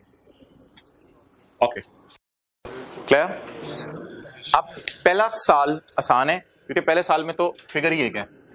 अच्छा जी, 17 में ये 3 रुपए तो क्लोजिंग पेबल में आ रहे हैं, ये 17 में नजर आ रहे हैं, 18 में पेबल पे होगा। अभी ना सोचें 18 में क्या हुआ है, इस तरह सोचें ना अधूरा सा अकाउंट। अब देखिए, अब बताएं जी, 3 पेबल है तो पे कब होगा? 3 पेबल है, पे कब होगा? अगले साल। तो इस साल कहां गया? खर्चे में। इस साल कहां गया? खर्चे में। कितना जी? 3। इस साल 3 खर्चे में। अच्छा, वैसे ना ये बात भी एक याद रखा करें कि जो पेज 741 पे अकाउंट्स हैं, तो एक्सपेंस अकाउंट में ना, क्योंकि कैश इधर आता है, हाँ इंट्रो जाते हैं, salaries debit cash credit. Expense account में कैश इधर आता है, तो इधर हमेशा क्या आता है? P&L। पेज 741 इधर कैश आता है, इधर P&L आता है, इसलिए भी यहां मैंने P&L लिखा है। लेकिन जरा बात समझने के लिए दोबारा कर लेते हैं।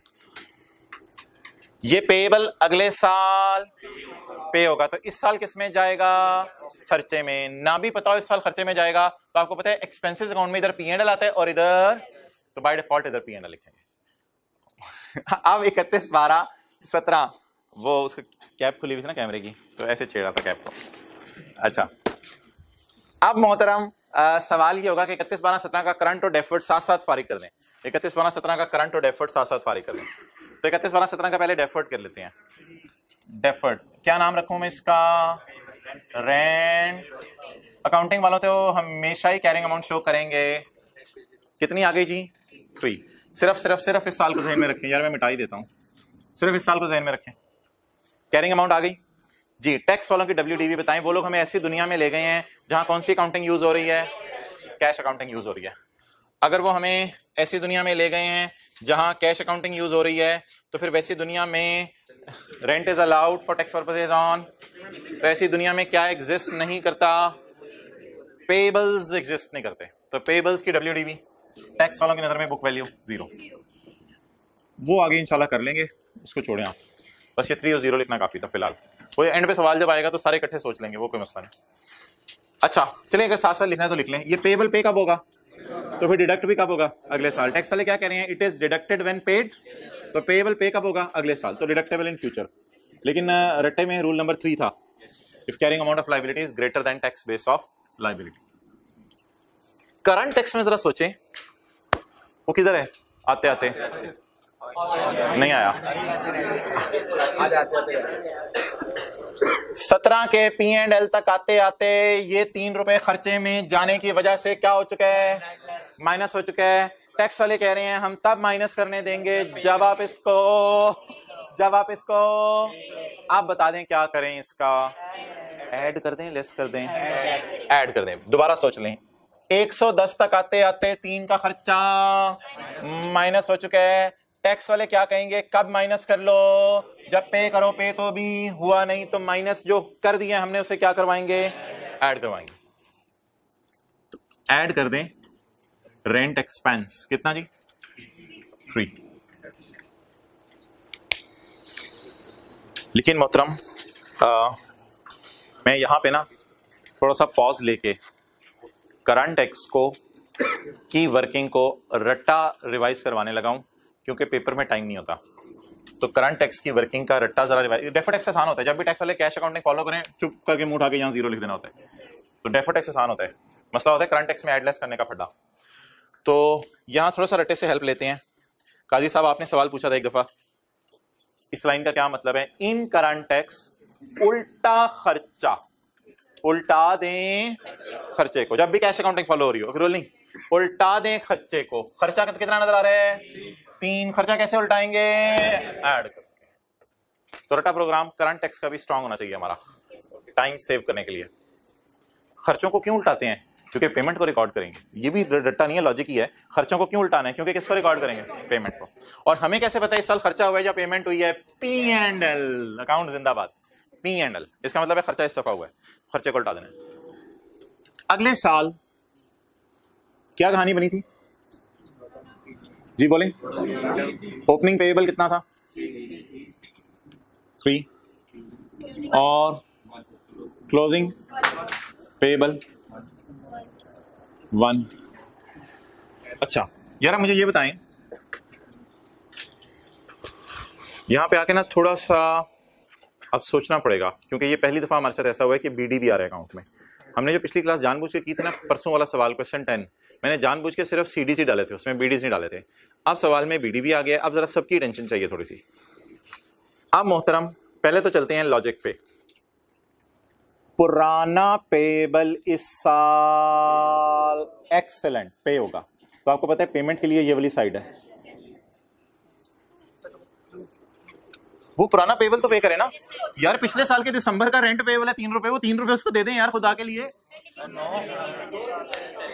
नहीं मुझे तो ये ज्यादा आसान बात लग रही है यार। एक मिनट रुक जाए सारे। ये मेरे ख्याल से पिछले दिसंबर का किराया होगा, आखिरी महीने का। तो पिछले साल दिसंबर का आखिरी महीने का किराया था 3 रुपए, तो 1 जनवरी 18 को ये पेएबल था। 2 जनवरी 18 को वो आया, कहता है यार मुझे किराया दो प्लीज। इनको छोड़ें, आप लोग देखें, इनको कभी कभी होता है ऐसा। तो ये 2 जनवरी को आया, कहता है आपने कहा हाँ यार वो 3 पिछले साल का पेएबल है। I am talking very simple things, मैं कोई ऐसी कॉम्प्लिकेटेड बातें नहीं कर रहा। तो पुराने पेएबल को क्या कर दें? पे कर दें। अच्छा अब इस अकाउंट में ना असल में अगर आप डीप डाउन जाके सोचें तो ये किराए आम तौर पे ना आखिरी महीने के पेएबल होते हैं। ये दिसंबर का पेएबल होगा, ये भी दिसंबर का पेएबल होगा, लेकिन लड़ लड़ के हमने शायद किराया कम करवा लिया इसलिए 1 रुपए किराया। ये दिसंबर 18 के महीने का किराया होगा जो पेएबल होगा। अब इस अकाउंट में ना 2 चीजें, एक चीज मिसिंग है। फरवरी मार्च अप्रैल मई जून जुलाई, जनवरी फरवरी मार्च अप्रैल मई जून जुलाई अगस्त सितंबर अक्टूबर नवंबर, सारी चीजें मिसिंग है, क्योंकि वो साथ साथ खर्चे में भी जाती जा रही होंगी और पे भी होती जा रही होंगी। साथ साथ खर्चे में भी जाती जा रही होंगी, पे भी हो रही होंगी। और दोबारा उल्टा के इसने साल के एंड पे लाके खड़ा कर दिया है। मेरा ख्याल है, हो सकता है ये बात सही ना हो, मेरा ख्याल है कि ये दिसंबर 18 के महीने का पेएबल है। दिसंबर 18 के महीने का 1 रुपए को किराया ये पेएबल है। तो ये पेएबल जो दिसंबर 2018 के महीने का है, ये पेएबल जो दिसंबर के महीने का है, ये पेएबल पे कब होगा? तो इस साल किसमें जाएगा? खर्चे में। इस साल किसमें जाएगा? तो दोनों को अलग अलग लेके चले ना, ब्रॉड डाउन को अलग सलूक करें, कैरी डाउन का अलग सलूक करें। आप मिक्स करना चाह रहे हैं।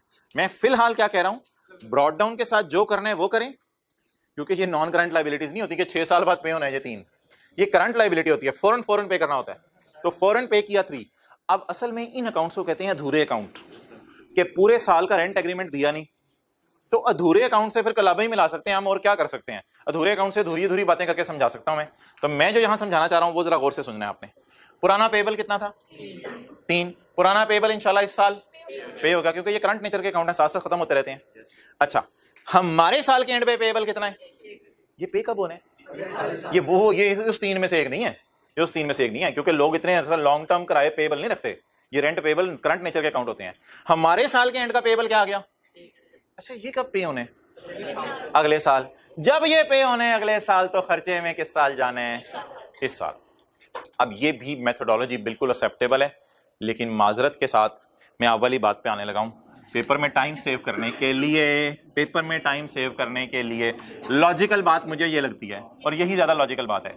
पेपर में टाइम सेव करने के लिए कोई हरज नहीं कि आप देख लें P&L बैलेंसिंग आ रहा है या कैश आ रहा है, कोई हरज नहीं, बिल्कुल कोई हरज नहीं। पेपर में नेट करके चल सकते हैं, बिल्कुल कोई मसला नहीं।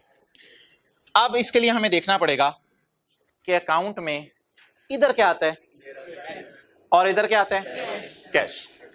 आप बता दें बैलेंसिंग किस साइड पे आ रहा है? इस साइड पे आ रहा है। अब इस साइड पे बैलेंसिंग आ रहा है, याद रखिएगा एक्सपेंसेस की इस साइड पे कैश आता है। तो अगर आपने नेट करके चलना है तो ये समझ लें 2। लेकिन ये पता है अजीब सी बात होगी, पेपर में 100% मार्क्स मिल जाएंगे। बात पता है क्या अजीब सी होगी कि 3 रुपए किराया देना था, उसमें से 2 रुपए किराया दे दिया, ये 1 रुपए पता नहीं कब देने हैं, और ये क्या चीज है पता नहीं क्या है। तो ये इस तरह की चीज देखने में लग रही है, बट ठीक है, कोई मसला नहीं। खैर, तो नेट भी किया जा सकता है जिस तरह मैंने किया है, अलग अलग भी किया जा सकता है। अब मोहतरम, करंट टैक्स की वर्किंग में मैं यहां पे वो जो रूल लिखवाया था वही ज्यादा पसंद करूंगा, क्योंकि अब करंट टैक्स की वर्किंग में सोचने का मार्जिन नहीं है ज्यादा। अब करंट टैक्स की वर्किंग में सोचने का और लॉजिक का मार्जिन बहुत कम रह गया है, क्योंकि हमने ऑलरेडी फिगर्स को क्या कर दिया है? नेट कर दिया। अब करंट टैक्स की वर्किंग में ये वाली चीज यूज कर लेते हैं, क्योंकि वरना बड़ा टाइम लग जाना है सोचने में। बोलें जी क्या करें करंट टैक्स की वर्किंग में? In current tax working, reverse incomes और expenses. Unluckily there is no expense. Unluckily there is no expense. And record payment. What is the payment? अच्छा, वैसे एक चीज सोचें, 2 रुपए पे हो गए तो लिखा हुआ था it is deducted when paid, तो पेमेंट रिकॉर्ड कर दें। वो तो लाइन पहले सवाल में लिखी हुई है। 2 रुपए पे हो गए ना, तो सवाल ने क्या लिखा हुआ था? रेंट इज अलाउड ऑन, तो पे हो गया तो माइनस कर दें, खत्म बात। पे हो गया कर दो माइनस। यही सोचा था पिछले साल के पे होगा तो माइनस कर देंगे, पिछले साल यही सोचा था पे होगा तो माइनस कर देंगे, कर दे माइनस। बोले क्या नाम रखूं? कितना?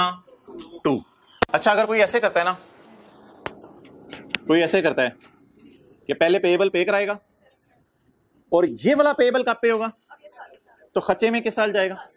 इस साल। तो फिर क्या करेंगे आप? यार फिर भी वही हो जाएगा ना, फिर भी कट कटा के तो 2 ही बचने उधर, फिर भी खर्चा उल्टाएंगे और पेमेंट, तो वही -2 आ गया, तो नेट तो वही आ जाएगा।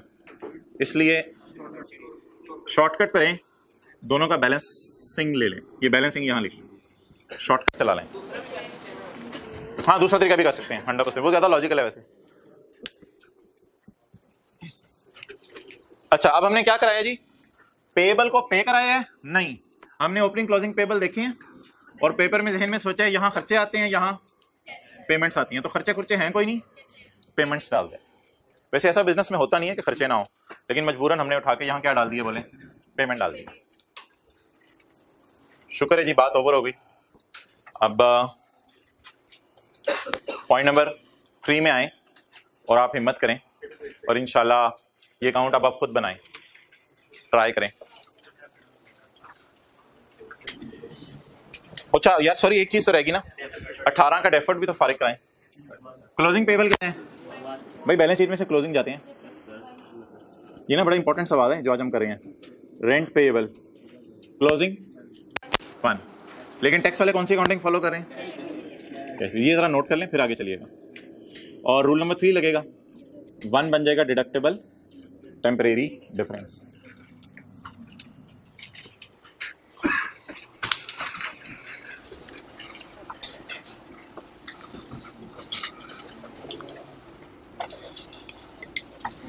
कमाल हो जाए अगर आप करंट और डेफर्ड दोनों सही कर लें एडजस्टमेंट 3 की,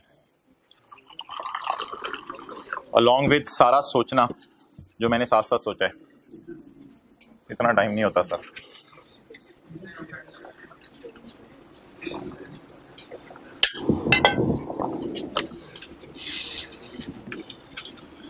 अच्छा टीचर वैसे आपस में कभी कभी बैठ के पता क्या बातें कर रहे होते थे कि अपने ज़माने में जब हम पढ़े होते थे ना तो इस चीज़ पे कहते थे चलो यार रट्टा मार लेते हैं, लेकिन अब पढ़ाने जाने कल तो टीचर आपस में बैठ के ये बातें कर रहे होते हैं।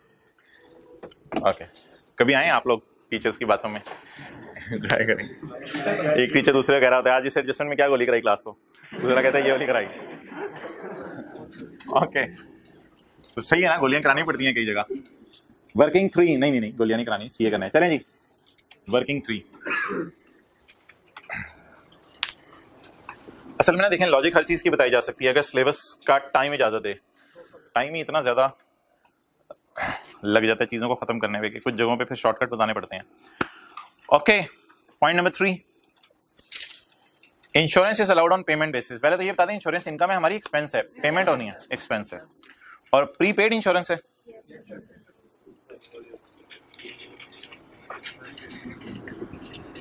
Insurance expense. 31/12/17 का प्रीपेड 4 और 31/12/18 का प्रीपेड 5 और 1 जनवरी 17 ओपनिंग प्रीपेड 0।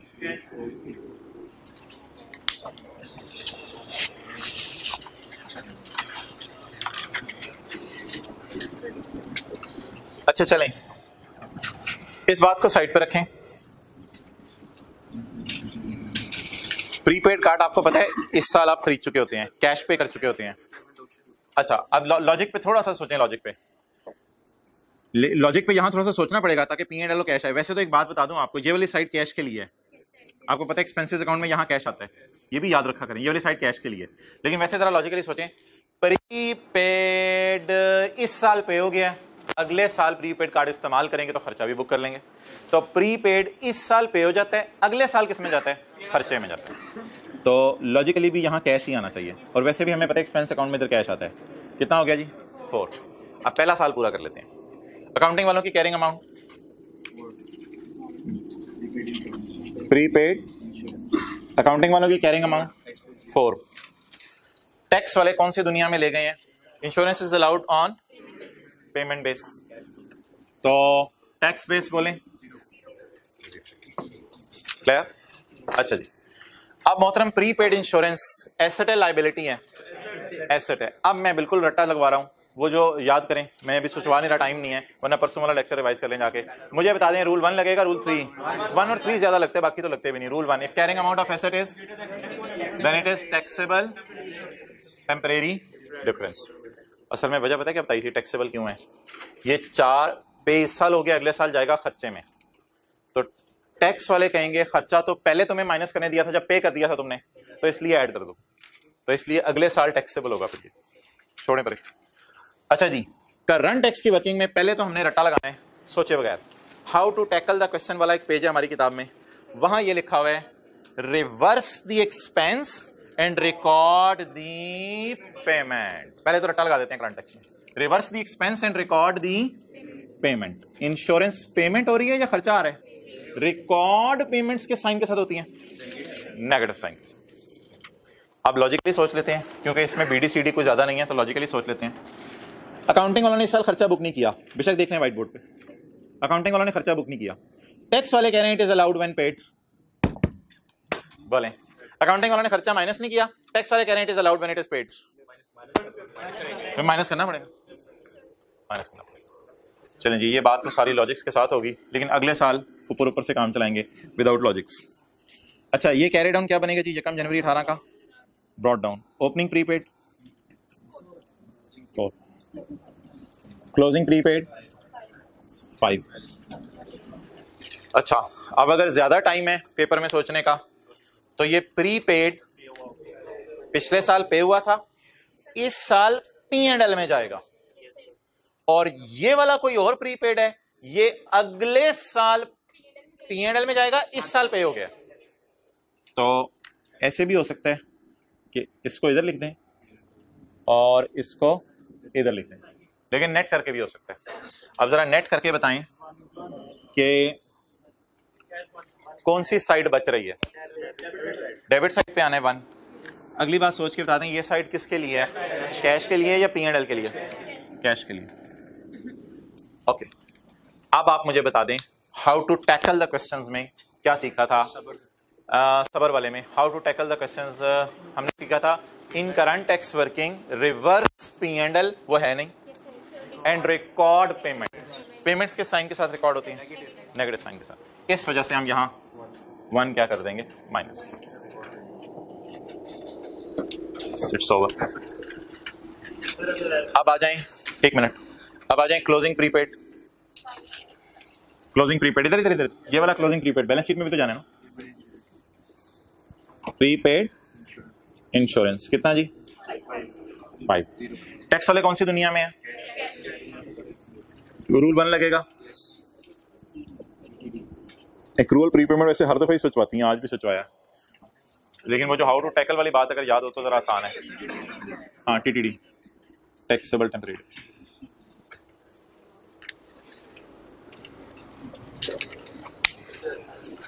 चलें जी, शुक्र है 6-7 मिनट मिल गए, नोट भी आराम से बन जाएगा, DTL का अकाउंट भी बनाना है। अदर इनकम में डिविडेंड पड़ा हुआ है 6 मिलियन और 8 मिलियन, इट इज एग्जाम्प्ट यार, लेकिन ये रिसीवेबल नहीं है कि आप इसको डेफर्ड टैक्स की वर्किंग में भी लेके जाएं। बस अदर इनकम में पड़ा हुआ है डिविडेंड, और ये क्या है? एग्जाम्प्ट है, लेस कर दें बस, less dividend income blue marker से, क्योंकि एंड पे या रेड मार्कर से इसने मसला डालना है एंड पे रिकॉन्सिलिएशन में जी। 6 और 8। चलें जी, अल्लाह का शुक्र, सवाल खत्म होने की तो जा रहा है। बताएं जी। 11,101। अच्छा, टैक्स रेट ना दोनों सालों के डिफरेंट है। 2018 का कितने? 35%। अच्छा, एक काम आप करें आप मेरे साथ, मैं आपको ना इंशाल्लाह अगली क्लास में ये दोनों टी काउंट कराऊंगा रिवाइज। इसकी तस्वीर खींच के ले आऊंगा स्क्रीन पे, ये दोनों टी काउंट्स रिवाइज करवाऊंगा। अब आप लोग ना पिछले सारे जो हमने पढ़ा है उसको वॉश कर दें, और वॉश करके ये जरा मेन सवाल की तरफ आ जाएं, ताकि रेट चेंज की जो चीजें हमने सीखी थी ना वो कहीं आपकी गड़बड़ ना हो जाए। रेट चेंज की चीजें जरा रिवाइज होने लगी हैं। पहले तो नॉर्मल काम करें, करंट टैक्स की वर्किंग में दोनों सालों का अपना अपना रेट है। दोनों सालों का अपना अपना रेट बताएं जी। 35% और 30%। 35% और 30% जी। 30.3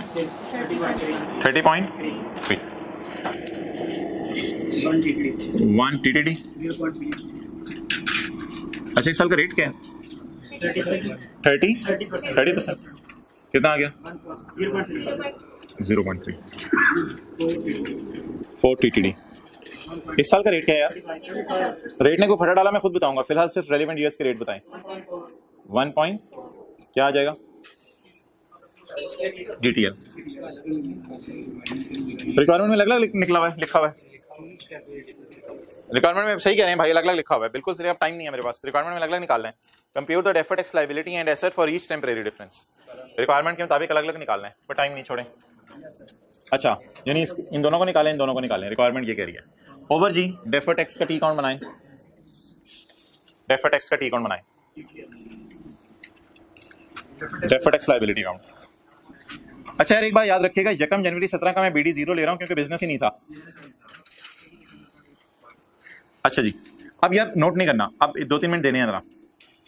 31/12/17 का कैरी डाउन 0.3।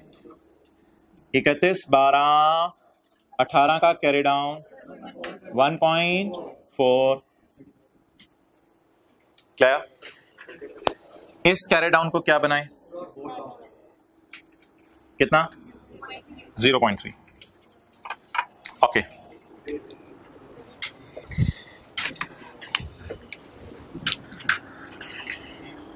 GT बोले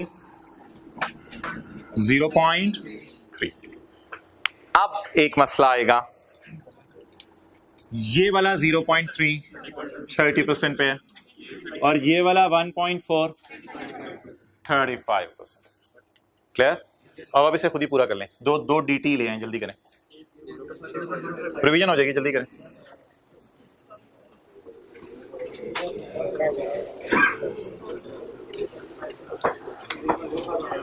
बना लिया? बना लो।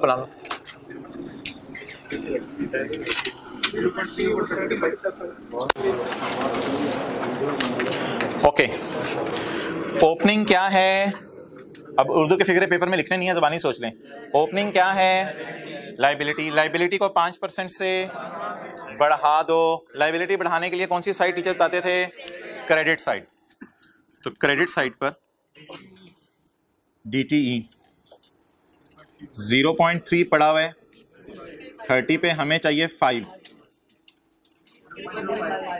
0.5 और DTE बैलेंसिंग आ जाएगा। नहीं, दूसरी साइड पे नहीं, इधर ही 1.05।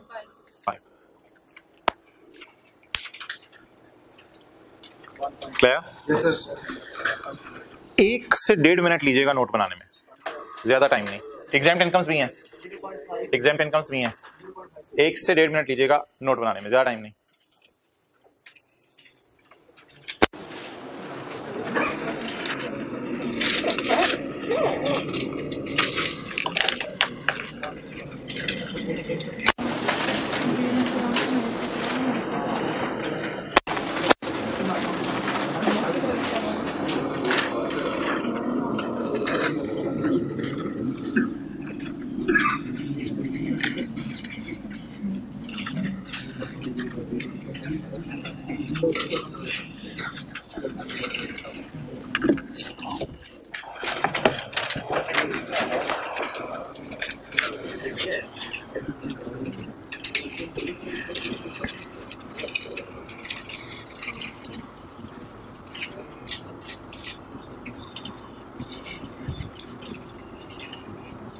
जी, कौन सा साल है?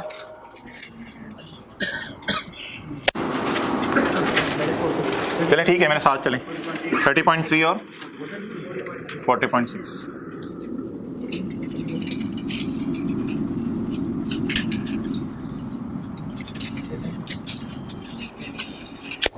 DTE रिकॉर्डिंग वाली साइड है 0.3।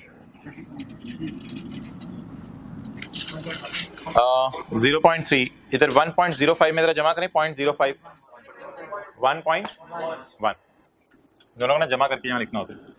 1.1 41.30.6 रिकॉन्सिलिएशन PBT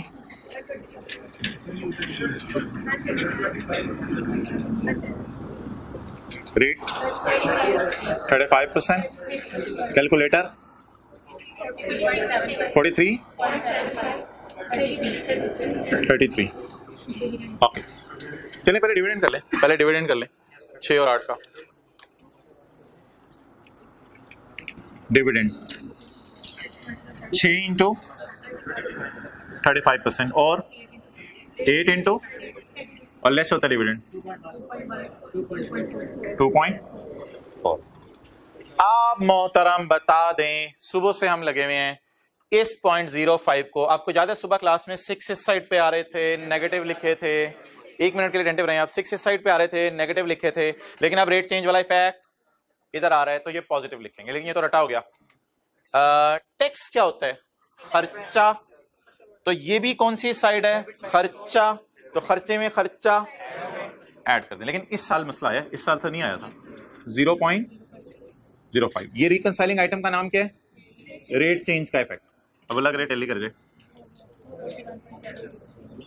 जी।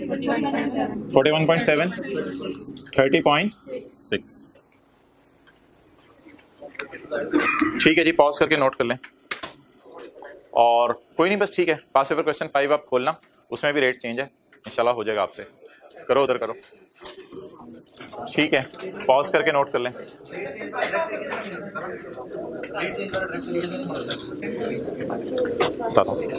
तो बस होमवर्क में पास पेपर क्वेश्चन 5 है, जाएं। कल नहीं मिलना। मंडे के टेस्ट में IAS 12 और एथिक्स होगा। जितना IAS 12 पढ़ लिया और एथिक्स, 2 चीजें हैं। फिर अगले संडे को कर लेते हैं इंशाल्लाह क्लास। टेस्ट में IAS 12 और एथिक्स मंडे को।